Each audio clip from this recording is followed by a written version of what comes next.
নমস্কার বন্ধুরা, আমি সাগরিকা। আমার চ্যানেলে সকলকে স্বাগত।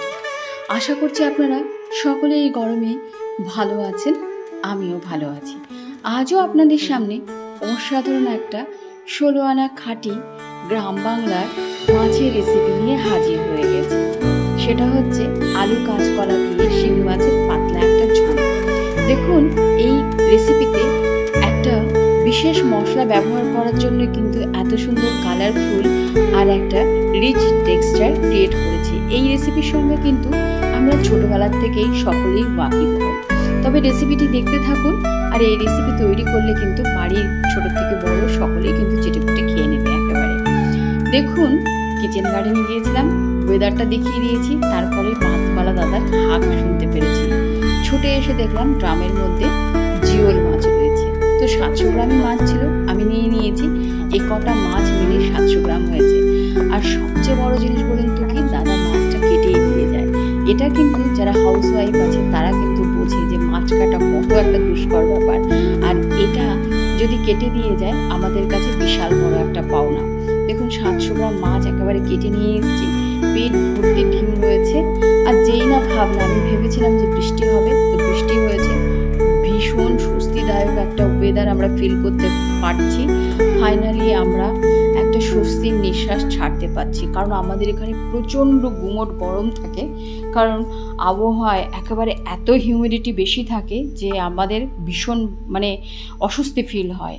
আর ওপরে তো কাজ চলছে। তবে বন্ধুরা, রেসিপিটি শুরু করা যাক। রেসিপির সাথে থাকবেন, ভিডিওটি কিন্তু দেখার অনুরোধ রইল। প্লিজ আপনারা স্কিপ করবেন না। 700 গ্রাম মাছ, একটা আলু, 2টো কাঁচা কলা নিয়ে নিয়েছি। এবার মাছটা ধুয়ে ভালো করে পরিষ্কার করে নিয়েছি। আলু কাঁচকলা কেটে নিয়েছি। ভালো করে চৌকো করে কাটবেন, এরকম 4 ফালা করে।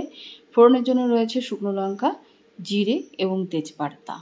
এই যে মাছটা রয়েছে, ভালো করে লবণ দিয়ে কচলে, নাহলে ডুমুর পাতা পেঁপে পাতা দিয়ে ধুবেন, পরিষ্কার হয়ে যাবে, পিচ্ছিল ভাবটা থাকবে না। তারপরে মাছে পরিমাণ মতন দিয়ে দিচ্ছি হলুদ এবং পরিমাণ মতন লবণ দিয়ে জাস্ট একটু মাখিয়ে নেব। আপনারা চাইলে পরে, মাছ কিন্তু যেহেতু তেল ছেটে, তার জন্য আধটা ময়দা নইলে বা আপনারা কাঁচা সরষের তেল দিয়ে ভালো করে মাখিয়ে নিতে পারেন। অপর দিকে গ্যাসের চুলোটা জ্বালিয়ে দিয়ে কড়াইটা আমি বসিয়ে দিয়েছি, তাতে আমি পরিমাণ মতন সরষের তেল দিয়ে দিচ্ছি বন্ধুরা। এবার তেলটা ভালো করে স্প্রেড করে দেবো, ভালো করে প্রিহিট করে নিয়েছি।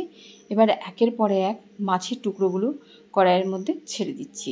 ভালো করে উল্টে পাল্টে ভেজে নিতে হবে, কারণ দেখবেন বেশি কড়া করে ভাজবেন না। শিঙি, মাগুর, ট্যাংরা এইসব মাছ বেশি ভাজলে পরে শক্ত হয়ে যায়, ঝোলে দিলে পরে তখন কিন্তু ভালো লাগবে না খেতে। তো মিডিয়ামভাবেই ভাজবেন মাছটাকে।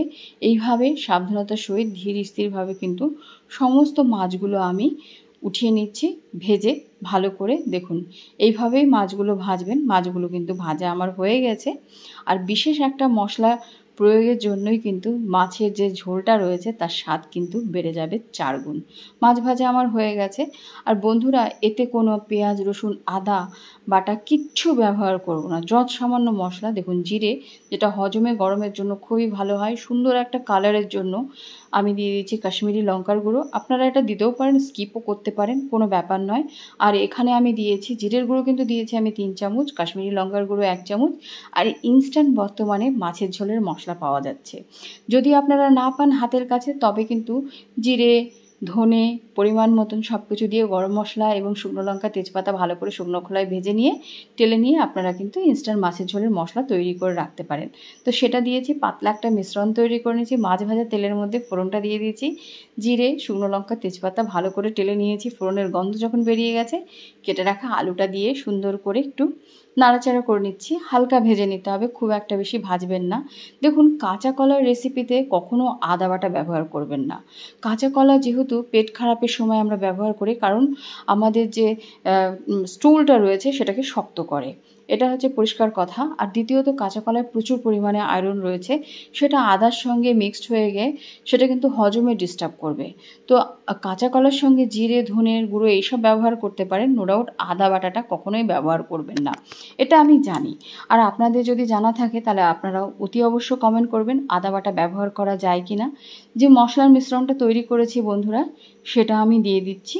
দিয়ে সুন্দর করে কিন্তু এইভাবে কষিয়ে নিতে হবে। তো আমি যেহেতু এখানে কাঁচা লঙ্কা বাটা ব্যবহার করব না, দেখুন আমি পরিমাণ মতন হলুদ গুঁড়ো এবং স্বাদ অনুসারে লবণটা দিয়ে দিচ্ছি। আমি এই মুহূর্তে কষানোর সময় লবণ দিচ্ছি, আপনারা কিন্তু ঝোল দেওয়ার পরেও লবণটা দিতে পারবেন। দিয়ে সুন্দর করে ভালো করে মিক্স করে নিচ্ছি বন্ধুরা। দেখুন এই টাইমে গ্যাসের ফ্লেমটা কিন্তু নো ডাউট মিডিয়াম ফ্লেমেই রাখবেন, বেশি একটা হাই ফ্লেম করবেন না। তো অতএব দেখুন মিডিয়াম ফ্লেমেই রয়েছে। আর অনেকে কাঁচা কলার তরকারি রান্না করলে পরে তখন কিন্তু কালো হয়ে যায়।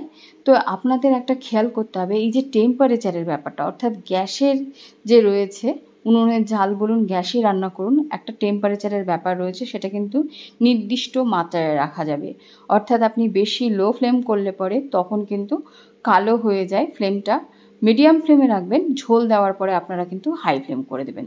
দেখুন কষে গেছে, কাঁচা লঙ্কা দেওয়ার পর সমস্ত যে কাঁচা গন্ধ ছিল মশলা সেটা কিন্তু চলে গেছে।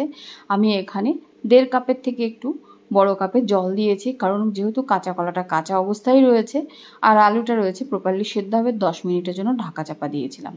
ঝোল একেবারে টকবক করে ফুটতে শুরু করেছে। মোস্ট প্রবাবলি 70% কিন্তু আলু এবং কাঁচা কলা সেদ্ধ হয়ে গেছে। আর যদি কাঁচা কলাটা ধরুন একটু শক্ত মতন থাকে তাহলে একটু বেশি পরিমাণে ঢাকা দেবেন। তারপরে যখন ঝোলটা একটু কমে এসছে তখন কিন্তু আমি শিঙি মাছটা দেবো, কারণ শিঙি মাছ একটু শক্ত টাইপের মাছ, ঝোলে দিয়ে ভালো করে ফুটিয়ে নিতে হবে। তো মাছগুলো একের পর এক দিয়ে যাচ্ছি। দেখতে পাচ্ছেন যে ফ্লেমটা আমি কিন্তু এখানে মিডিয়াম ফ্লেম করে রেখেছি। যখন আবার ঢাকা চাপা দিব, প্রপারলি কুক করে নেব, তখন কিন্তু নো ডাউট আমি হাই ফ্লেম করে দেবো। মেন ব্যাপার হচ্ছে এটাই। আর কাঁচা কলা কিন্তু আমি কাঁচা অবস্থায় ব্যবহার করেছি বন্ধুরা, একেবারে, তবুও দেখবেন কালারফুলি রয়েছে। আর আপনারা দেখতে পেয়েছেন যে আমি যত সামান্য মশলা ব্যবহার করছি, খুব একটা বেশি মশলা ব্যবহার করিনি। কাঁচা কলা কিন্তু ভীষণ ভেষজ গুণ সম্পন্ন একটা সবজি। শরীরে আপনার যদি অ্যানিমিয়া থাকে কাঁচা কলা খেলে পরে কিন্তু সেই ঘাটতিটাও পূরণ করে। অর্থাৎ কাঁচা কলাতে প্রচুর পরিমাণে আয়রন থাকে। তো আপনাকে এইভাবে কিন্তু আরও মিনিট সাথে প্রপারলি এইভাবে টকবক করে ফুটিয়ে কুক করে নিতে হবে। আবারও আমি ঢাকা চাপা দিচ্ছি জাস্ট ফর 5 মিনিটস। 5 মিনিটস পর দেখুন ঝোলটা অনেকটা কমে এসছে। বেশি শুকোবেন না, কাঁচা কলায় কিন্তু ঝোল পরে টেনে নিয়ে যায়। বেশি যদি ড্রাই করেন তখন কিন্তু ভালো লাগবে না। এই অবস্থায় দেখুন রান্না কিন্তু একদম কমপ্লিটের পথে। আপনাদের দেখে দিচ্ছি মাছটাও কিন্তু ভালো মতন ঝোলের সঙ্গে মিক্সড হয়ে সেদ্ধ হয়ে গেছে।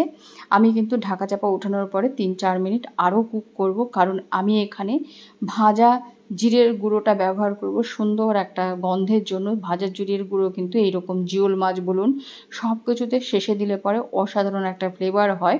তো দেখুন কি সুন্দর কালারটা রয়েছে, কেউ বুঝতেই পারবে না যে এটা কাঁচা কলার ঝোল। বাচ্চারা কিন্তু অনেকে পছন্দ করেন না, কারণ মাছে একটা গন্ধ বেরোয়। তো আপনারা যদি ইনস্ট্যান্ট মাছের ঝোলের মশলা পান নো ডাউট ব্যবহার করবেন, তাতে কিন্তু মাছের যে ঝোলের রেসিপিটা রয়েছে 4 গুণ একেবারে স্বাদ বাড়িয়ে দিবেন। দেখুন একদম আমি ফ্লেম বন্ধ করে দিয়েছি একেবারে। এবারে রেসিপিটা একটু ঠান্ডা হতে দেবেন। দেখুন অসাধারণ হয়েছে গাইস, একেবারে আপনারা না দেখলে বিশ্বাস করতে পারবেন না। সকলে কিন্তু আমার বাড়িতে একদম তৃপ্তি সহকারে খেয়েছে। যেহেতু গরমে এটা কিন্তু একটা পারফেক্ট রেসিপি, আপনার শরীরকে ঝুরঝুরে রাখতে সহায়তা করবে। আর যাই বলুন না কেন বাঙালিরা কিন্তু সবজির সঙ্গেও মাছ খায়, এটা বাঙালিদের রক্তে রয়েছে। মাছের ঝোল ভাত কি বলবো, আমাদের কাছে রান্না মানে একটা অন্যরকম আর্ট, অন্যরকম কেমিস্ট্রি। ভিডিওটি দেখার জন্য সকলকে অসংখ্য অসংখ্য ধন্যবাদ। যদি আমার চ্যানেলটি ভালো লেগে থাকে লাইক শেয়ার